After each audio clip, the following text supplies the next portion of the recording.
Welcome to Redefining the World of Work, Insights and Ideas from European HR Leaders, and a happy International HR Day to you all. I'm Beck Normand, and I'm the International Manager for the European Association for People Management. The world of work has irrevocably changed. COVID has left a legacy of unknowns for us to navigate as we transition from what was previously accepted to a new normal. For many of us, work is no longer where we go, but something we do. Our views and feelings towards our careers and employers have been influenced by our experiences over the last year, and in some cases, priorities have realigned. So how can we, as HR and people leaders at all levels, shape the new future? I believe a good first step is to connect, reflect, and discuss this with our international colleagues. Today's event has been organised as part of a range of activities taking place across the world in relation to International HR Day. You may have already seen activity on LinkedIn, Twitter, Facebook, Instagram, and even TikTok. International HR Day provides an opportunity to celebrate all the hardworking HR and people professionals around the world. It provides recognition for the profession and the positive impact on individuals, organisations, and society that HR has. It is also an opportunity to connect with other HR professionals globally, sharing experiences and good practice. There is lots more information on our website at eapm.org/IHRD. But now, on with today's event. I would like to introduce you all to my colleague Ásdís Simondóttir, and I will be handing over to her. Welcome, Ásdís. Thank you so much, Beck, and hello, everybody. It's such an honor and joy to be with you all here today, and happy International Human Resources Day. I'm the president of the Icelandic National HR Association, and well, what a day, what a time to be alive. Now is an exhilarating time to work in HR. People leadership has never been more under the spotlight. And here in Iceland, we can really connect with today's theme, HR shaping the new future. For us, this sentence is just spot on. After turbulent times, we can really feel that there is an increased need for focus on resilience, well-being, and human-centered leadership. And this past year, all the business world has felt and really understood that people really are our most important asset, rather than simply referred to as such on a mission statement. Personally, I truly feel that the effectiveness of people practices in the workplace and the quality of leadership development practices will be fundamental to our future. And I'm sure that you all feel the same. We need to seize the moment. Now is the time for HR to stop evolving reactively and take a stance to ensure that business chooses the right path into a better future for all. And I feel we must stop reacting and start leading. And for us here in Iceland, a country of 360,000 people and 450 members of the National HR Association, being part of the EAPM community is invaluable. In order to solve problems today, you need to roll up your sleeves, work with colleagues, share ideas, and take advantage of everything you know as a group, and then just do it. And it has been invaluable to have this European and international community of great colleagues, always ready to share knowledge. And for this, I am very grateful. And I'm happy and proud that we have a day like today, the International Human Resources Day, to connect, to recognize each other and the work that we do, our positive contribution. And then we'll link our arms together and continue shaping the new future. Thank you. Thank you, Astis, for those lovely words. And now very quickly, we move on to our panel. Our first speaker today is my lovely colleague, Peter Cheese. Peter? And now over to you. Thank you, Beck, and thank you, Astis, and big welcome to all of you. I'm just delighted to be part of this group today, celebrating International HR Day.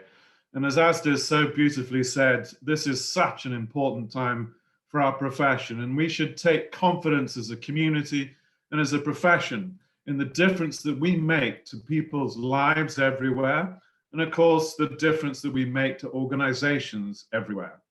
Now, the last 10 years or so have been a really, really interesting time with lots of trends driving the future of work. And indeed, the debate about the future of work has never been more strong than it has over those last 10 years or so. And of course, we've observed lots of drivers of change. We've observed a lot of change because of technology, but also because of demographic change and new generations coming into the workplace with different expectations and demands of us all. And of course, we've also seen a lot of change in the political landscape, which impacts all of us, both as people and individuals, as well as organizations. We've been debating crises also for a time. The environmental crisis is also a crisis for humanity and something that we need to understand as a profession. But of course, what has really triggered and stimulated so much change, as Asda said, has been the recent global pandemic, which we are not yet through. And that has really taught us about the importance and centrality of people in organizations everywhere. It's been extraordinary, hasn't it, that over the last year or more, that many of us have been working from home and working remotely. And yet, during that time, it has encouraged us all to reach out to each other, to connect more, to have more concern about things like our well-being and the well-being of our colleagues. And we've seen business leaders everywhere responding to that too. And interestingly, as we surveyed our organization, the CIPD, we have seen many people and many business leaders talking about how this has reinforced the view that people really are central to the business agenda. And I don't think that's going to change. I think that is something which is giving us momentum for the future, which is really exciting. And of course, during this time, it has been a hugely challenging time for our profession. And I think, therefore, today, International HR Day, is also a huge day for us to celebrate all the incredible things that we have accomplished over the last year in particular, helping organizations everywhere to respond to the pandemic, to be able to adapt to different ways of working, to support people not only if they are working from home, but also, of course, the many, many people who still had to be in places of work to carry out their jobs and their livelihoods. And we need to make sure that we carry these ideas forwards. And therefore, a lot of the debate now, of course, is about what happens next.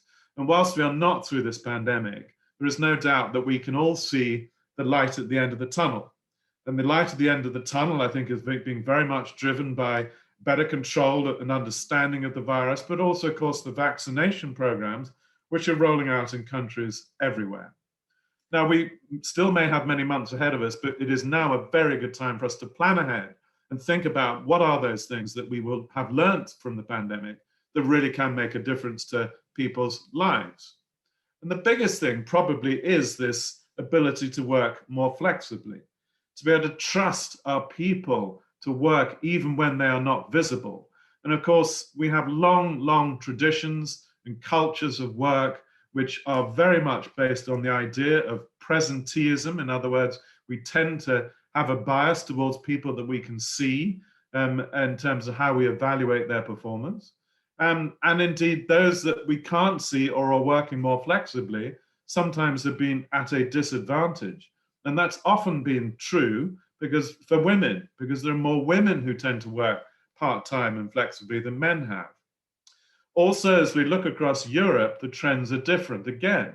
The more northern European countries, the Nordic countries, and notably countries like the Netherlands, have had a stronger tradition of flexible working than we have in many other parts of Europe. And yet we've all had to adapt. So I think one of the big lessons for us is indeed this idea of more agile, more flexible working. And I've often said, why is it that we've had these working cultures for so long that say that we've all got to work Monday to Friday, 9 to 5, and that is the standard working week? When for years we've had technology that, as we indeed are using today, that it can enable very different connections and ways in which we can collaborate, and ways in which we can learn, and ways in which we can build communities. And that is so much of what we've been encouraged to understand and learn through the pandemic. But I would also say that coming out of the pandemic in many ways is going to be harder than what we had to do in the initial response. And I know that lockdowns and constraints on travel were different across Europe, but by and large, when we were told by our governments that we had to work from home if we could, then that's what we had to do. But now, as we emerge from the pandemic, there are so many different variables, there are so many different things that we have to think about. Individuals will have different views and different opinions as to how they want to work. It may be, for example, that the younger workers would say, I really want to be in the office because my home working environment is very difficult. But that's not universally true either, because we know also many young people are saying, well, actually, what I really want is flexibility in my work and my life, and therefore better work-life integration. And I don't want to feel I always have to be in an office to work.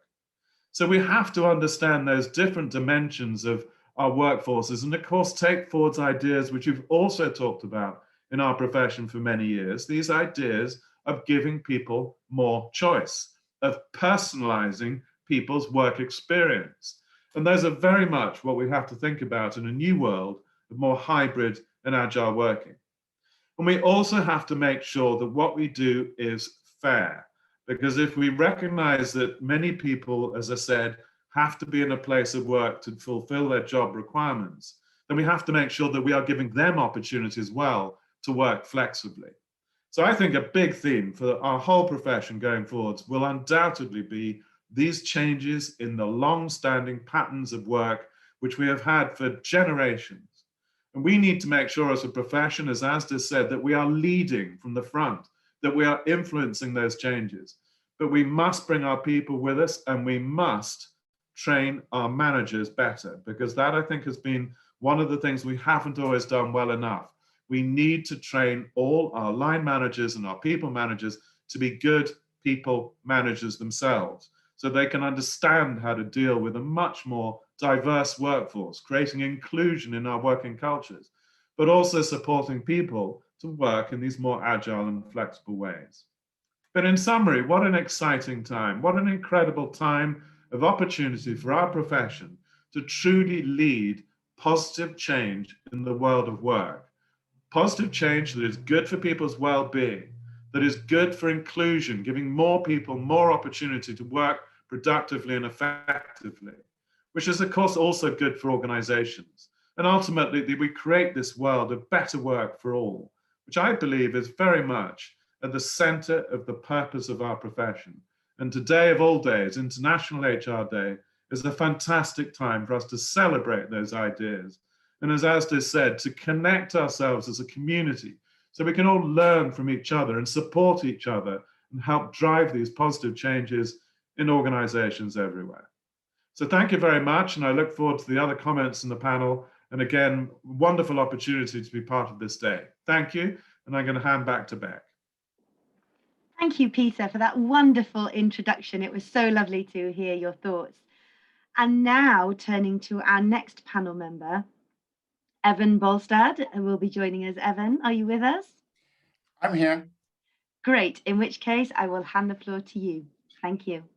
Thank you very much, Beck, and thank you very much, Peter. To follow up on what you right now described, I think we're in a great situation and we have huge possibilities. But first of all, congratulations to all of you. This is the International HR Day. For me, the International HR Day is very much about seeing ourselves in a bigger picture and motivate for next step. Very much is about purpose. And for me, HR is filled with purpose. During COVID, that has become even more visible. I used to say that HR is far bigger than itself.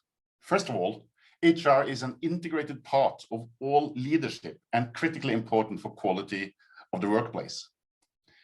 Another dimension, though, is how micro interact with macro and how HR is at the core of all value creation. We will value not only to companies, but also for each and one of us and the society we all are a part of. We are here to make companies achieve their objectives, obviously, but focusing only on and narrowly on company interest is, of course, not sufficient. Neither is it effective. Modern companies see workplaces as a joint project where company and personal goals combine. Such companies are also best able to attract and retain the best people and make them perform. Good workplaces are good for profit and good for people. It's a win-win, and HR is at the core. In these times of COVID, and maybe even more post-COVID, I would also like to emphasize the societal level.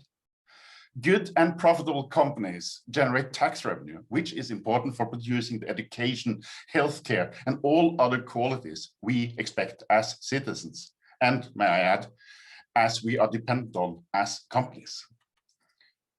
But let us also include trust in this. When building a trust-based culture, much starts at and with the workplace. Such a culture is good for the company, it's good for the workplace quality, and it represents the foundation for a good society. If you work alongside and build trust to good colleagues with different social background, political beliefs, sexual orientation, religious belief, skin color, and you name it. If you have this platform of trust, then it is much more difficult to sink into this dump of skepticism, isolationism, fragmentation, and hostility we see not only in Europe, but also in many other places in the world. If employees believe managers act in their interest, and vice versa, we build trust. It's about building values, it's about being valued, and it's about acting value-based. And again, this is all about people, and we are in the people business. I'm a president of the EAPN, and I'm also the managing director of HR Nougat, the Norwegian HR Association. And my role in this panel is also to represent the northwestern corner of Europe. And with a few exceptions, the Nordics have done remarkably well during COVID. That goes on financial measures. We have also taken a GDP dive, but not at all as hard as most others. Unemployment has risen, but not at all to the levels as in many other countries. Closely integrated to that, we have also been rather successful on infection control and had a low number of deaths compared to size of population. These are macro numbers, but I think that they are highly relevant also on a company level. How come this has happened? First of all, I would like to point out that we have a tradition for strong cooperation between state government, companies, and population. We are welfare states with a solid safety net for each and one of us. This goes on health system, societal support, but it also has to do with labor market. And as you said, Peter, it also has to do with flexible traditions. The Danes, they call it flexicurity, flexibility and security at the same time. If you know that there is a safety net beneath you, you are more willing to take risk, to engage, to involve, and not shelter yourself when there is a need for change. Even when there is a risk for negative personal consequences, You will be taken care of. And with low unemployment and high participation rate, which also goes on integration in the workplace, new possibilities will come around sooner or later. This comes in combination with an education system, mostly free of charge, also at graduate and postgraduate level. The result of this is a well-educated workforce. When youngsters, also from less privileged families, are given equal opportunities and can compete with their talent and skills, it also effectively creates a broader and bigger talent pool to the benefit of the companies. In recent years, this system has also been an important element in reskilling, upskilling, and lifelong learning. This system is, of course, expensive, but it's regarded as an investment. And in times of COVID, it has really, really paid off. Secondly, we have an excellent technological infrastructure. Broadband penetration is at the high 90s. 4G is everywhere and 5G is being rolled out.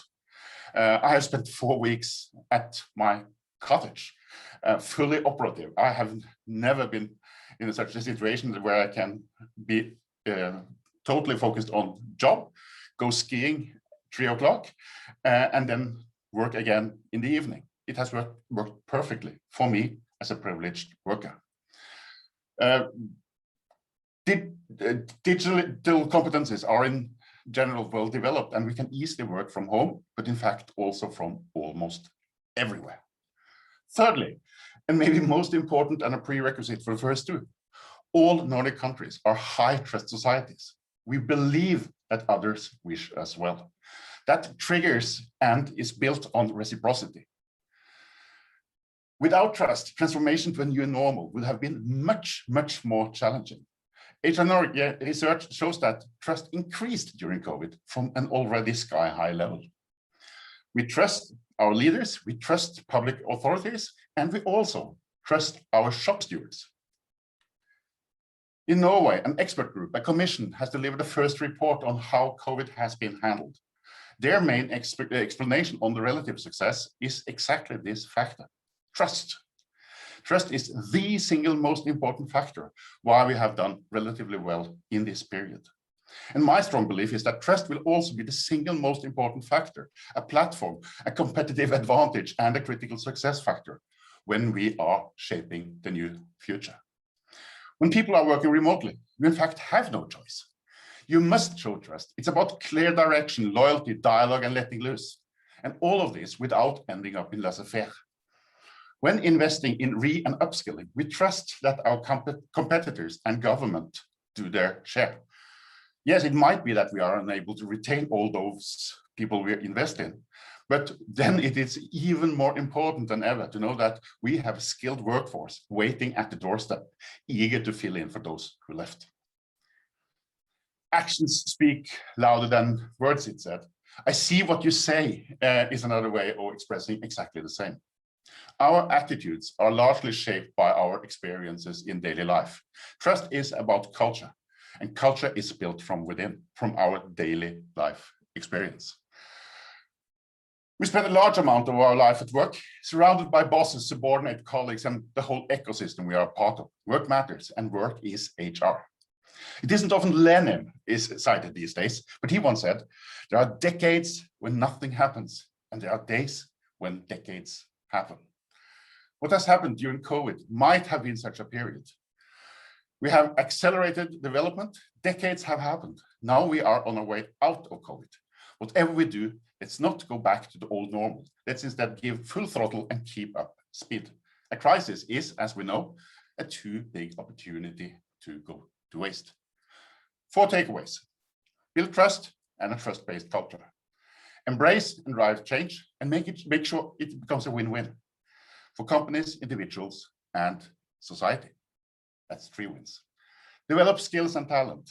Never before in history. It has been easier than it is today. Never before it has been more important. And 4, take a stand.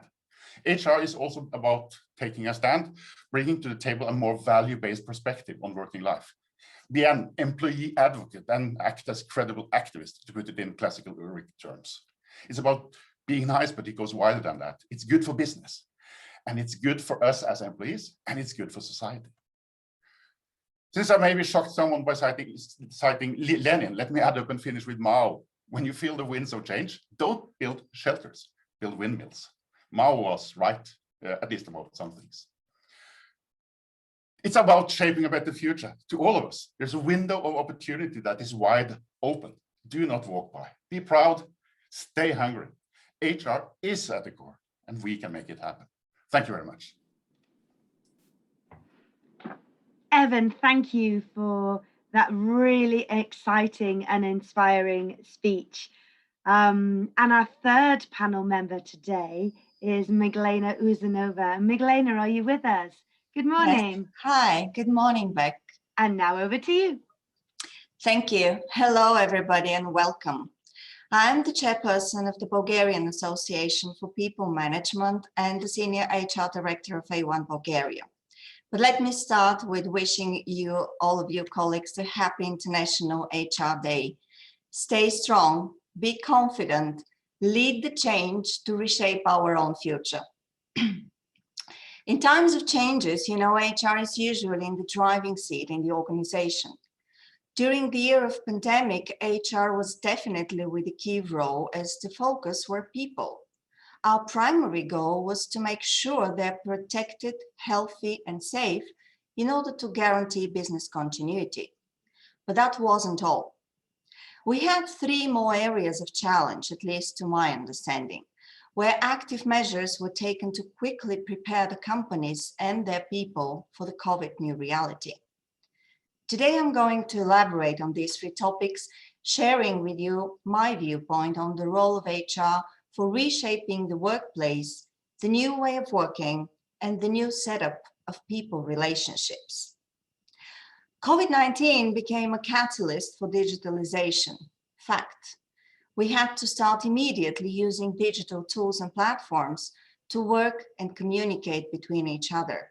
We had to simplify processes and become paperless in administration.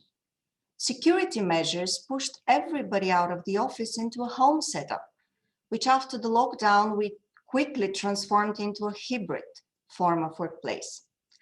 A survey recently conducted by the Bulgarian Industrial Association together with the Bulgarian Association for People Management shows that more than 80% of the companies here implemented remote work for the first time. Imagine that. And 30% of them report that more than 90% of their staff worked entirely from home. Basically, everybody. The change of the workplace was an easy task for some organizations where home office has been implemented before, and it was like, you know, easy peasy.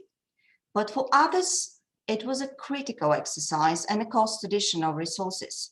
According to Bulgarian legislation, employer is obliged to provide for the necessary work equipment and the connectivity when employees work from home. Now, a year later, after the lockdown, people got used to the new setup. And when asked for their preferences in a Mercer survey recently conducted in Bulgaria, they explicitly share that remote working is a positive change in the way of working, and it should be kept in the future. Well, some 30% of the respondents prefer the flexibility, but here's the first lesson learned for me and for my colleagues. Flexibility will become a retention factor. Even more, I would say, it's even now a deal breaker in some job offers. The hybrid workplace is here to stay, clear. From where we work to how we work.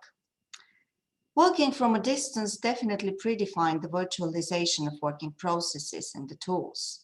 And the HR role was to provide guidance and learning tips to employees on how we use communication platforms, how we manage the new workflows digitally, and still we stayed tuned with the business needs.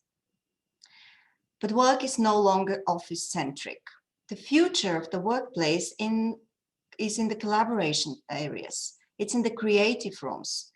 In many organizations, of course, mainly in IT industry, I have to say, people go to the office not just to work individually, but for project work, for sharing, for brainstorming, for co-creation.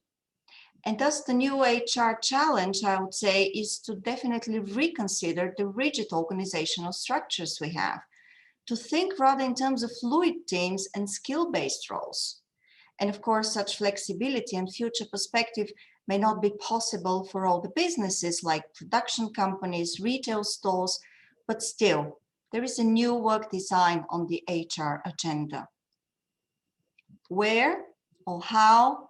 Finally, it all comes to people. Employees have to change the workplace and redesign their homes into offices.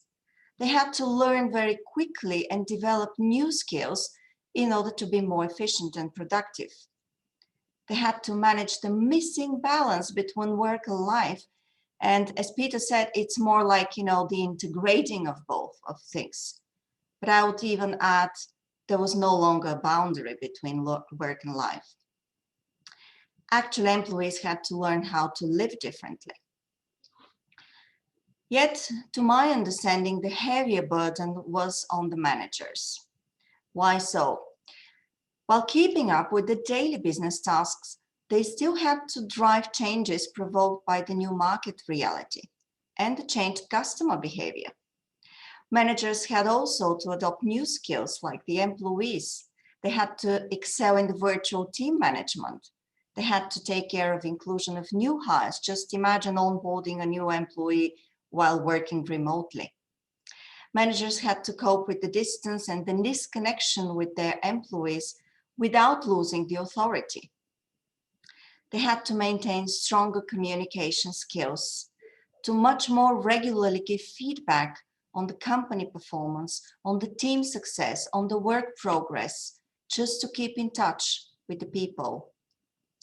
Most of all, managers had to show individual approach to their team members, to show support and care, to be more empathetic in order to keep the engagement level.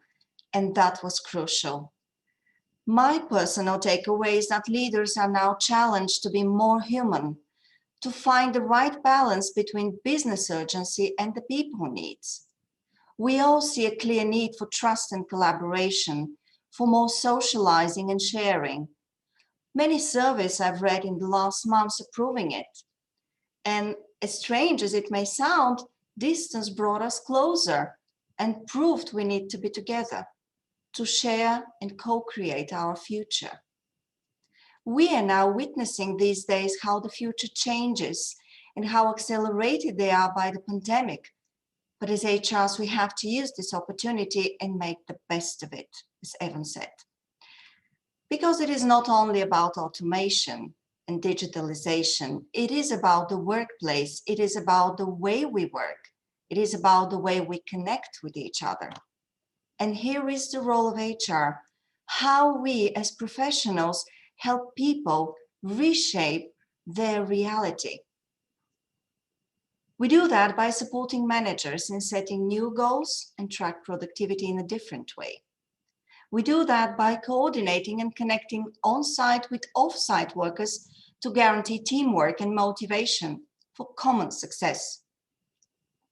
We do that by acting as a partner to the business, and we focus on continuity and sustainability of it. And most of all, we are here to keep people safe, healthy, ensuring the right protective gear, but also providing for their well-being, the total well-being, the psychological support, the financial consultation, the family and kids care, because these were crucial in the last months for every one of us. And my key message today is that we need to be more people-centric, to have this approach in managing the post-COVID reality.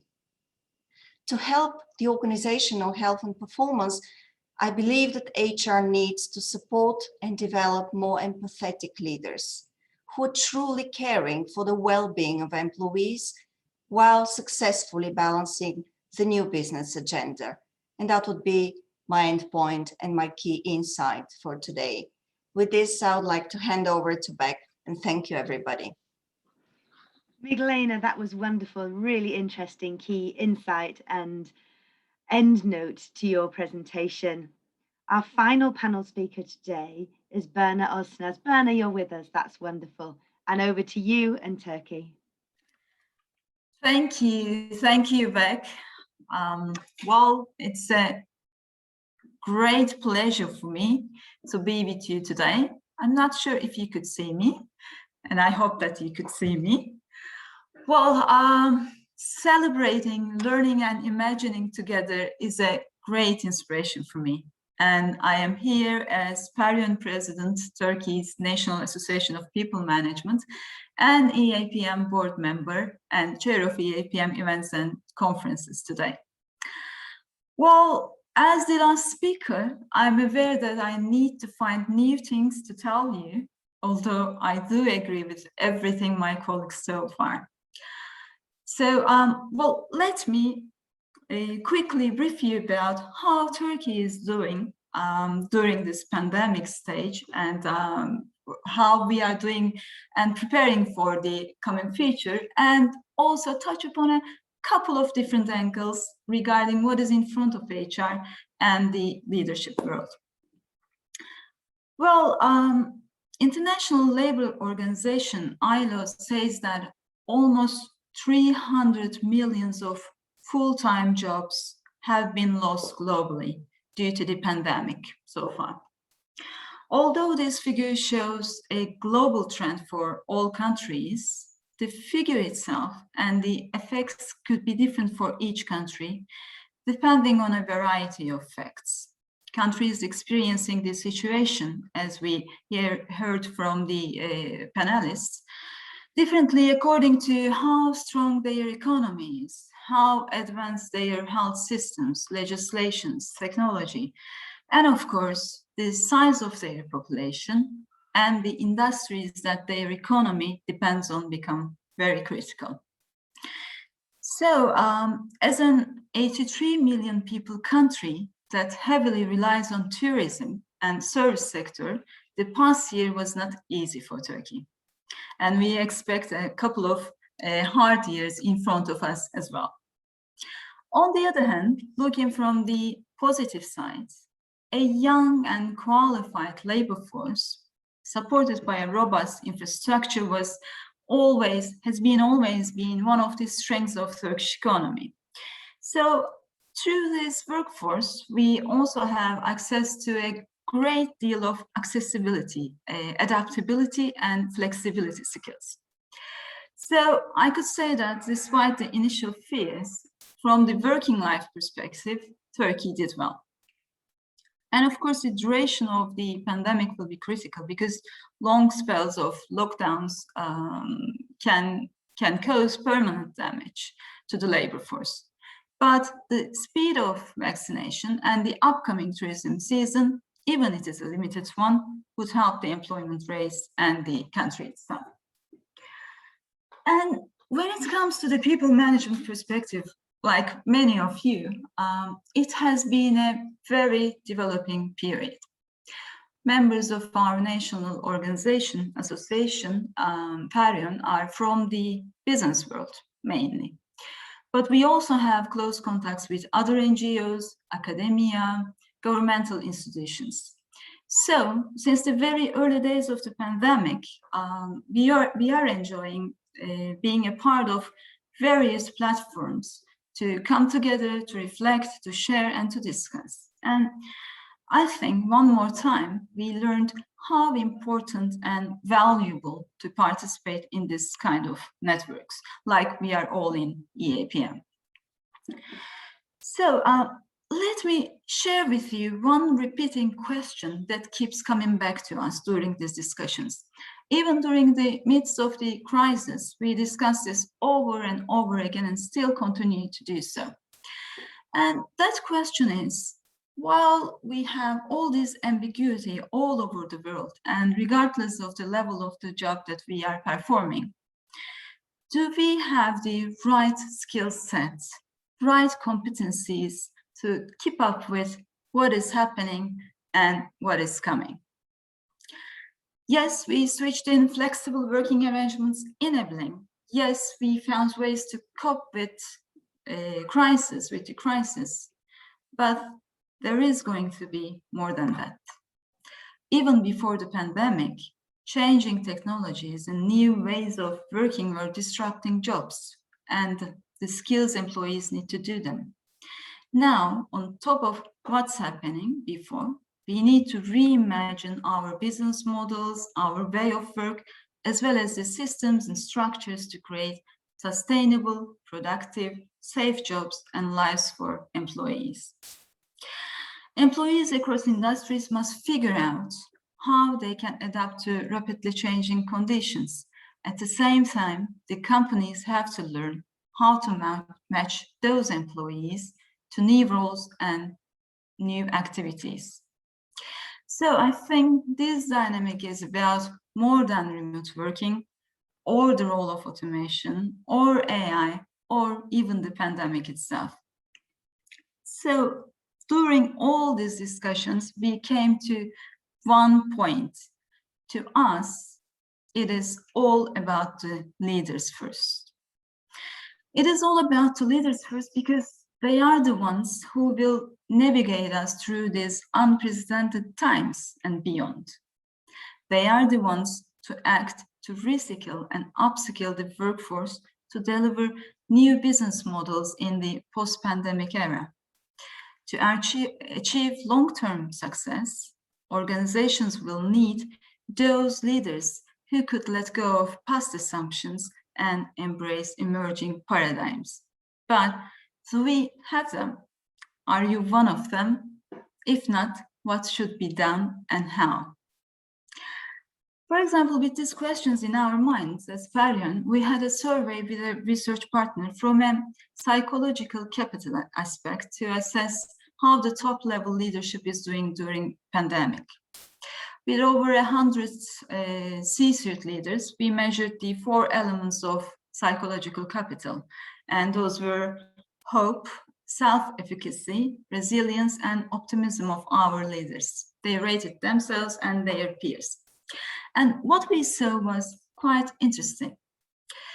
They have an average, above average rating, around 78% out of 100. They were good in hope, but fall behind in resilience. And when it comes to the young leaders, they are insecure. They are insecure, especially about the self-efficacy, which is their belief that their ability to succeed. It is not as strong as the higher age bracket leaders. And almost all the participated leaders think that they perform better, about 10% than their peers in all aspects. They also said that the well-known references, assumptions in business world do not exist anymore, and adaptation, managing uncertainty, agility, and teamwork are the keywords. Actually, they are giving us the recipe for the reskilling and upskilling needs for the new world. Well, after that, recently I read an article in HBR, and in this article, 6 characteristics were specified for the successful leaders of the new world. Well, they are expected to be a strategic executor, a humble hero, a tech-savvy humanist, innovator, high integrity politician, and globally minded localist. Well, I don't know you, but to me, this sounds like too much to expect from one leader. Yet, it happens to be true. Those are the necessary qualities for leading in this new world. But maybe these qualities should be expected not only from one leader, but from a leadership team. Well, in light of all this, I think the new era will need leaders and new HR with strong psychological capital needs, capital aspects like hope, self-efficacy, resilience, and optimism. Not only for the success of recovery business models, but also to strengthen for future disruptions. We need these leaders to reinvest and reinvent themselves and their teams. And I believe an intense focus on those will also be crucial while reimagining the future roles for HR. By the way, while talking about reimagining HR, let me encourage you as the chairperson of events and committees to book your places for the next EAPM HR conference.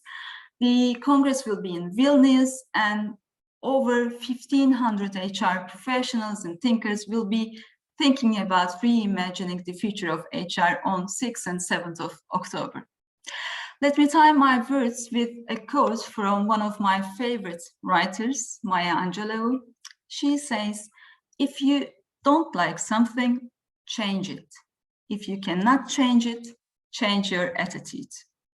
Well, whether we like it or not, change is here. And it looks like we need to be ready to change and lead the change more than ever. Thank you for listening to me. And back over to you. Berna, that was a lovely conclusion, and what a great quote to end on. Thank you so much for your comments. And now I would like to invite all of my panelists back, Peter, Evan, Miglena, and Berna, to answer some questions. Hi, can you all hear me and see me? Brilliant. Our first question today is around the hybrid, flexible, agile working aspects. So recently, both the CIPD and HR Norge conducted research with employers on their thoughts about hybrid, flexible, agile working arrangements. What would you say are two key aspects of a successful long-term hybrid, flexible, agile working strategy that HR need to drive? And also, building on Berna's point, what specifically do we need to ask of all our leaders? And Peter, if you could answer this first, and then Evan, maybe give your thoughts. Yeah, thanks, Beck, and such an important question. Wonderful to hear everybody's perspective on this already this morning. I think we're all agreed that actually we are at a time of profound change, and the hybrid working ideas, flexible working ideas, I'd say first and foremost are engagement with our people. As I said, this is a learning journey. We don't know exactly how it's all going to work. We should not start by writing lots of policies and rules. I think we need to start with engaging with our people to understand what works for them and to try to give them choice. But then we've got to learn as we go and adapt as we go. And finally, I would also say, as I commented and others have commented, we have got to train our managers effectively, which leads us into the, the wider question back about leadership. And I thought, Berna, really interesting insights you gave on leadership and these ideas of being humble, more human, all these sorts of ideas. And indeed, Miglena, you talked about these ideas as well. And I think that is at the heart of what we have to do as HR professionals, is to train, encourage, recognize, and support all of our managers and leaders at every level. It's not just people at the top, to engage with their people, to show compassion and understanding and support, as well, of course, as being able to deliver the harder messages when we have to. But we must train our people better, particularly in this more complex world of hybrid and agile working. Evan? I totally agree with you. And it very much boils down to leadership, but at the same time, as someone said, everything is interconnected with everything. And if leaders do not show the trust, then we are again on this negative spiral of reciprocity. It can be positive, but it's about mirroring the right attitudes. And we know that at the first line level, leaders are selected very much on their ability to control. And then we start training them for advancing within the company. And we know that when you are leader at a high level, your willingness not to let go might be the biggest derailer. How come? It's because we may be starting by selecting the wrong leaders. So I think that we should think of selection and training as an integrated whole, and make sure that we are not selecting and promoting those leaders from the first level, which have really been good on control, and that is what they are good at. When we did our survey, 94% of the companies said that they are going to work more hybrid in the future. smaller meeting rooms, video conferences, rearranging the offices, and all that comes around. But what might be even more interesting is that when we gave them the possibility of selecting 4 factors, what might be a problem with this new normal, not one single respondent of 150 said that people will work less. Not one single one. So we have this wonderful experience now. And it's a win-win-win, as I said. And we also did a survey where we asked employees what they think about this new life and how do they spend their time. There's a time dividend here from less commuting and so on. And they said, number 1, we are more with families. That's a win. Number 2, we sleep more. That is excellent for health. And number 3, we work more. And we also have seen a tendency now that people are not moving into the big cities. They are moving out. And that also is on a higher level, an effect of HR. It has to do with pollution. If we are able to solve some of these problems, if you have been in a traffic jam in Istanbul, you know what traffic jams are all about. So building co-working spaces, making this work more like an organism, I think that is very much the path to follow and to embrace. Thank you, Evan, and Peter, thank you too. Our second question today is on the sort of remote working, team engagement aspects.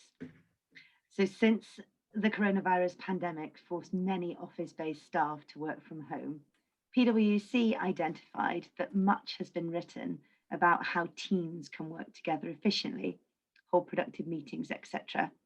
Yet comparatively little focus has been given to the various management challenges of keeping those virtual teams together, maintaining good team spirit over that longer term, which is where we're going to.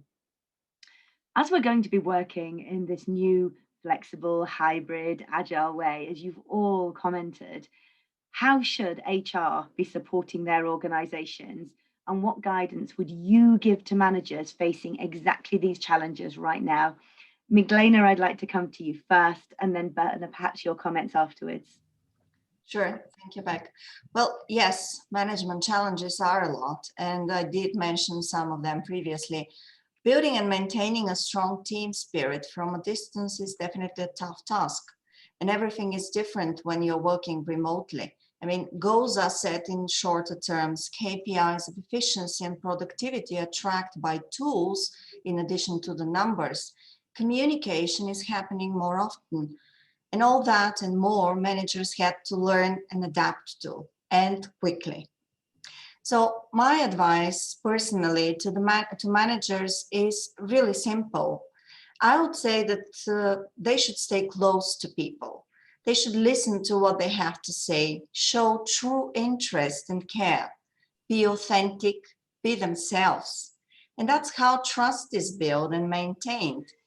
And I would use any occasion for team gathering and sharing, on-site or off-site, just because this would add value to the team spirit and would strengthen the relationships. And you know, one size does not necessarily fit all the teams. And I would push managers to really think in terms of more creative options to gather together with their teams. And of course, where's HR and what is the support here? Well, definitely by providing the right learning and the right tools to the managers, because we are the ones responsible for creating the right environment and the culture. So regularly, HR, in addition to that, should conduct surveys to check the pulse of the organization, because that's important for people and that's important to making on-time necessary adjustments to the culture.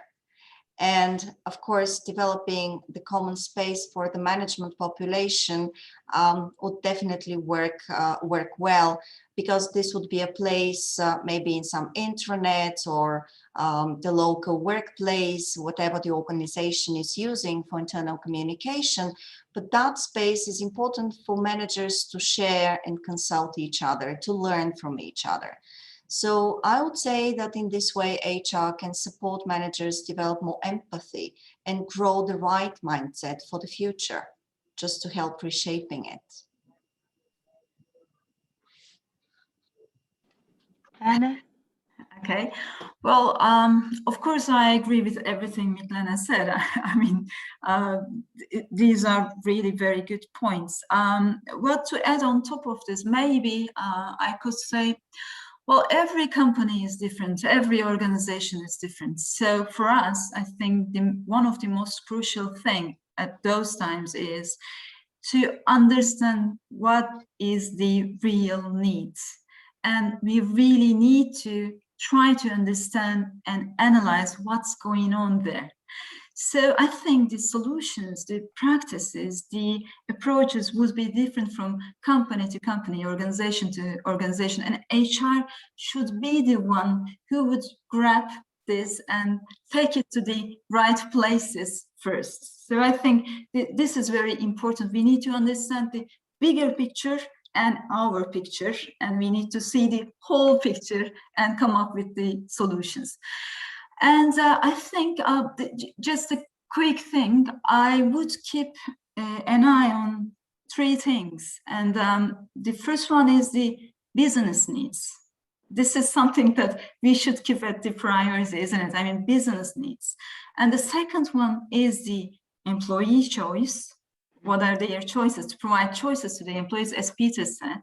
And the third one is, in light of these two, creating the mutual trust environment so that everybody could perform happily and productively and sustainably, hopefully. And the last thing that I would like to add, well, for HR world, indeed, I'm sure that you all see the same picture. I think we don't know the all answers, and there are many uncertainties. There will be lots of trials and errors. Just keep calm. I mean, be dynamic. Of course, don't be slow. Don't be slow. I'm not saying that waste time. Don't be slow. Be dynamic, but be calm. There's going to be lots of errors, mistakes that you're going to do. So as long as you have a good communication with your leaders and with your people, and as long as you assure them, you develop this trust environment about you are doing your best to navigate, you are safe and you will find your ways. Thank you. Thank you, Berna. And it's interesting that you mentioned trust, because that's our next question. Being intentional about trust during a time of crisis can set apart a good leader from a great leader. And we've seen this play out in governments and organizations over the last 14 months across the world. Deloitte suggests a trusted leader is often a resilient leader, which is more important now than ever before. So, and this is a key question here, how can HR encourage trust within their organizations? And maybe if we turn to Evan and to Miglena on trust. For me, trust is very much based on positive experiences. So it's about creating an environment which gives every party, every individual, every leader, every subordinate a positive experience. I mean, good leadership is the same good leadership as it has always been, but it becomes more visible. It's being strong on direction and effect. It's on being loose on execution, and it's about being supportive in the process. And we know what creates motivation. That is autonomy. That is meaning. That is mastering. And if we have a leadership which really supports these ideas and are able to execute on that, and letting go of control without losing control. That also limits what you need of leadership resources, which are expensive resources. So I think that, as I said, everything is interconnected with everything, and it's very much based on experience. Thank you. Miglena? Yeah, just to add, well, I believe that Deloitte suggests correctly that resilient leaders are strong. They take the rational, the hard decisions, but still they're also empathetic and compassionate about, on the one side, the employees in the organization, and on the other side, having an eye on the customers, which is really important. I think that the intentional trust is encouraged when the organization has the right, resilient leaders who act like role models in the organization. How they do that, of course, they do engage people by personal commitment, by shared vision. By being authentic, again, I have to say that, with their behavior, the way they act, the way they attract followers. And HR's impact in the organizational journey of trust, because it's a journey the way I see it, is actually by fostering open and honest communication. I mean, this is really critical for having a good basis for building trust in the organization. I believe that involving people and trying to make them feel part of the whole is really building on their further engagement and their loyalty for life, I would say, for the organization. And one more thing, the supporting act of sharing emotions and intentions, and also sharing not just success stories, but also the fears. That is also very honest, and sometimes, opening to your people, showing you're vulnerable also helps, and I would say even more, helps building trust among people when they see that, okay, you are the manager, you are the CEO, the HR, whoever, but you still are a human being and you have your emotions. So this is how trust is built, and this is how HR can do it intentionally in the organization. So finally, I would say, let's talk more to people and let's listen to what they have to say to us. Thank you. May I add just one small comment on what you said, because it's also about transparency. I mean, leaders must be transparent, as you pointed out, but we also need transparency back.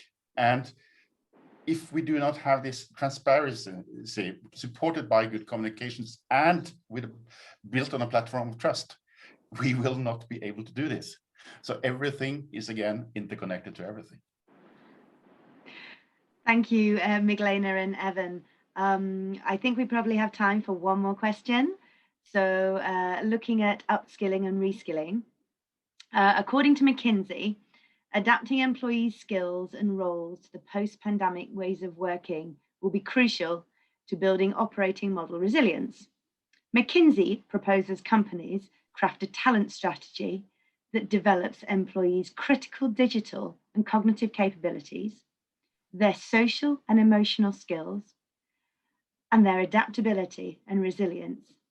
Now that feels like quite a lot for me, but hey, this is down to you guys, this is down to HR. So how can HR deliver the required reskilling strategy despite the ongoing uncertainty? And maybe if we turn to Berna and then Peter for this question, please. Well, we've been talking about reskilling, upskilling, learning, unlearning, and getting commitment and budget and focus for those, for years. And it's going to be the same. We'll be talking about this and we'll be seeking resources for this. But I think everybody in this room, in our virtual room, know very well that if something is presented as nice to have, it is very difficult to find support for it. But if something can be presented as a business need with the business case, then you could get the necessary support, commitment, whatever. And I think what we've been all through gave us a very big leverage to make a real business case about the upskilling and reskilling needs. So use this, make your business case, and first get your budget, get your commitment, get your focus. That would be the first thing that I would say. And the second thing would be, I'm a believer of competencies. Try to invest in competencies rather than skills in this upskilling and reskilling journey, because competencies could carry you forward for longer time, but skills are short time focused. And the last thing, and well, I'm sure Peter will add a lot of interesting things to that. So the last thing, please presents the learning need as a part of the purpose, as a part of the purpose question, the question of why I am working for you, why I am working with you. So make it as a part of your daily life in your organization and show how learning adds value to the employee and to the whole ecosystem. I think if you could put all these ingredients into one pot, it would work. Thank you. Thanks, Berna. Peter? Yeah, thanks, Berna, and agree absolutely with what you say. I think this question of skills is definitely going to be one of the most important themes for our profession in the coming years. I mean, I touched on the fact that the pandemic is a catalyst for change, but there'll be many big change drivers, particularly technology, and therefore all this discussion about how jobs and skill needs are going to change much, much more in the future and at a faster rate. And therefore, the ability of an organization, as Berna has said, to invest in and develop skills has never been a more strategically important capability.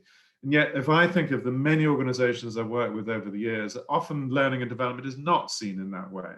But then we also need to reinvent learning and development and deliver it in far more effective ways. And that's something else we've learned through the pandemic. We've had to learn in these more digital ways, and yet we've not really been sufficiently, I think, as a profession in many organizations, on the front end of learning and modern learning development. So that's something for us to think about for sure, and digital learning. I think then more widely, I would say that what we have to engage in now with organizations is this ability to think forwards and plan in terms of, you might call it a people strategy. Because we know from all the surveys amongst business leaders now that in the top 3 issues that they talk about all the time now is their concern about the ability to recruit and find the skills that they need.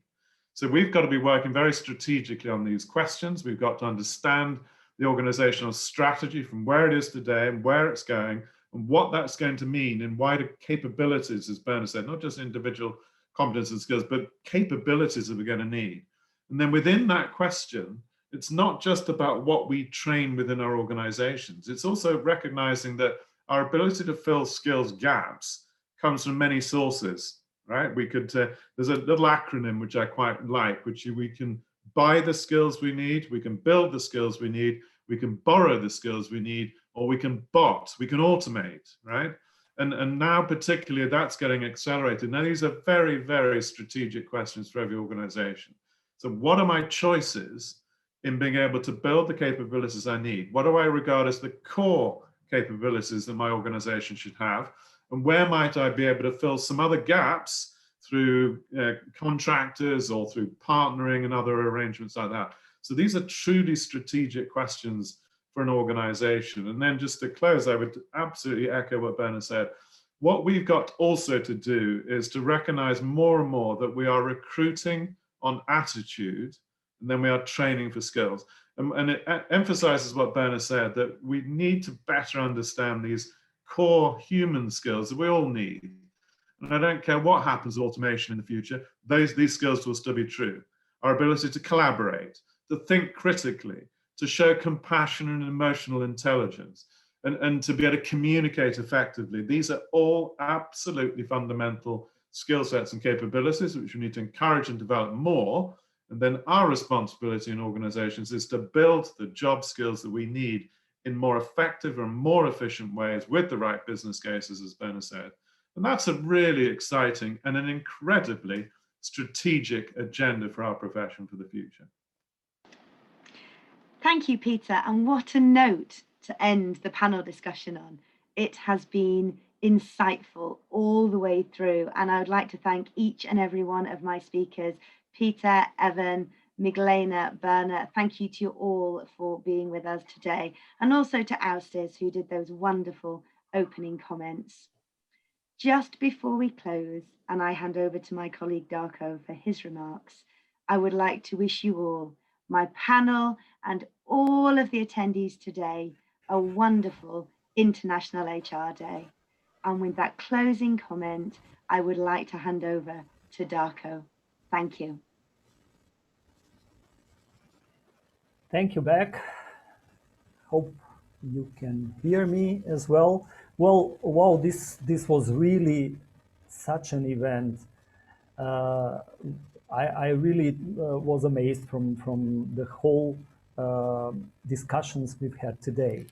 Well, we've heard so many mindful insights from our panelists and leading European HR experts and leaders today for this third global celebration of the International HR Day in front of such a big crowd of 400 participants, as we have seen right before in the chat, from all around Europe. Dear participants to this EAPM event, my name is Darko Petrovski, and I'm a long-time business and HR professional, executive and management consultant, speaker, trainer, mentor, one of the founders and current president of the Macedonian HR Association. And I'm so glad for having this opportunity to be the last speaker today and to share my impressions from this webinar and my thoughts on such a challenging topic we had today on how HR can redefine the world of work and shape the future. Yes, we transported ourselves to the future today.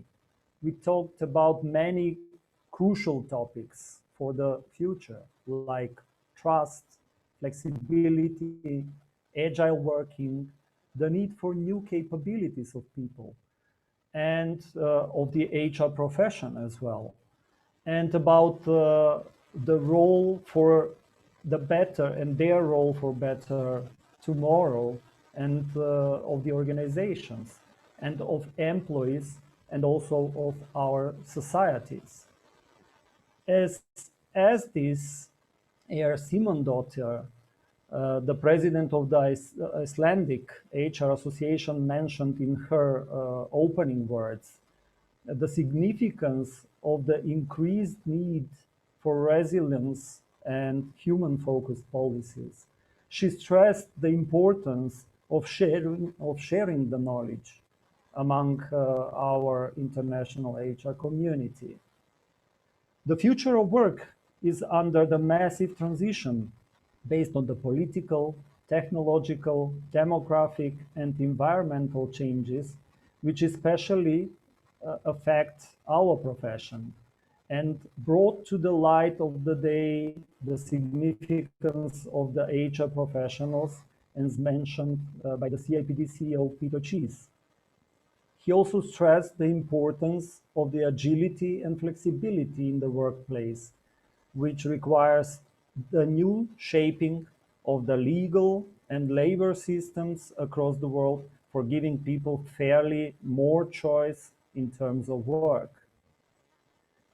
Miglena Uzanova, my colleague, president of the Bulgarian Association of People Management, also talked about flexibility in the workplace as a retention factor, and that work is no longer office-centric. She stressed the role of the leaders to become more human in their relationship with employees because of the clear need for trust and collaboration, for more socializing and sharing.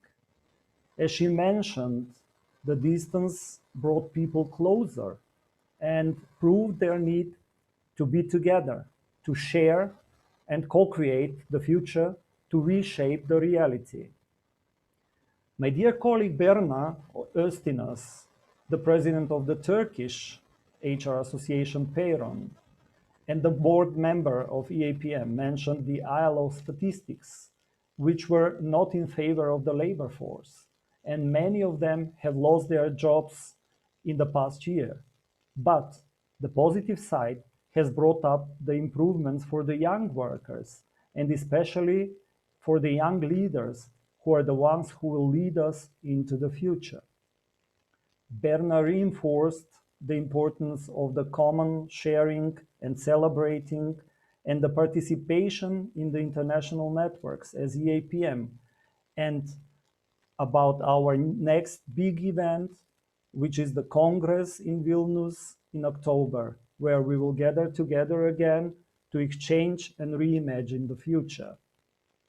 As even Bolstad, the managing director of HR Norge and the current president of EAPM mentioned, trust will be the platform for a competitive advantage and the critical success factor for shaping the new future. Trust is about culture, and the culture is built from within. This especially goes for the HR professionals in the organizations as the key change agents and guardians of the organizational mental health. And we have to keep in mind that trust is something that we build hard and over a long time, but it can be broken in one moment. I'm sure that we live in very challenging times of a great shift, which in my personal belief are positive. I also deeply believe that the HR professionals will be leading that shift and will have a key role in the changes in the organizations and in the workplace. The people need help and assistance to cope with those fundamental changes. Someone who will show them the way to the collective understanding of the coming times and accommodate them in the future setting. Someone who will take care for their physical, mental, and emotional health, which the transformational processes will put under pressure. HR people are the ones who can take care of it and lead the crowd towards enlightening. They are the modern shamans, just like the ancient tribal healers who took care for their people from the tribe with their unique knowledge and skills. To be prepared to take over the role, we, as national associations for people management, allied in the European Association for People Management family, are the ones who should foster the initiatives for building and developing the required competencies for the new age. Allow me at the end of this event to thank all of you who joined us today, to thank our panelists and speakers today, and to thank the organizers from our EAPM Secretariat, Rebecca, Lanre, Natalia, and Tarin, for the perfect preparations and for enabling the smooth flow of this first of such a kind EAPM webinar. We at the Macedonian HR Association will be celebrating this event and this evening, this special day, by awarding our most prominent Macedonian HR professionals at our National HR Awards event. So we have still to celebrate today. I also wish you all a festive rest of the day, back now in your organization with your colleagues. I wish you a happy International HR Day.